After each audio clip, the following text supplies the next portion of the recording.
WhatsApp guys, আপনাদের সামনে আমি হাজির হয়েছি নতুন আর একটা ট্রেন্ডিং এ চলা ভিডিও নিয়ে। আশা করি আপনারা এই ভিডিওটা সম্পূর্ণ না দেখে কেউ যাবেন না, সবাই আমাদের সাথে থাকেন। আগুন ধরিয়ে দেওয়া হচ্ছে, আগুনকে দেখি আস্তে আস্তে আস্তে আস্তে করে দাব দাব দাব দাব দাব দাব দাব দাব দাব দাব দাব দাব করে জ্বলতে শুরু করেছে।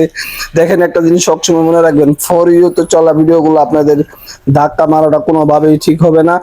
দেখেন, আল্লাহর নামটি লেখা হয়েছে, প্লাস্টিক সম্পূর্ণ পুড়ে গেলেও কিন্তু দেখবেন যে আমাদের এই আল্লাহর নামটি কখনোই পড়বে না, কখনোই পড়া সম্ভব না। আমার ওই আল্লাহ যাকে সম্মান দেয় তাকে পৃথিবীতে কেউ ঠেকিয়ে রাখতে পারবে না ইনশাল্লাহ। আমরা যারা আছি অবশ্যই আমাদের আল্লাহর ওই প্রিয় নামটি অবশ্যই কমেন্ট বক্সে লিখে যাবেন, আর ভিডিওটি কেমন হয়েছে আপনাদের মূল্যবান মতামত জানিয়ে দিবেন। ধন্যবাদ সবাইকে।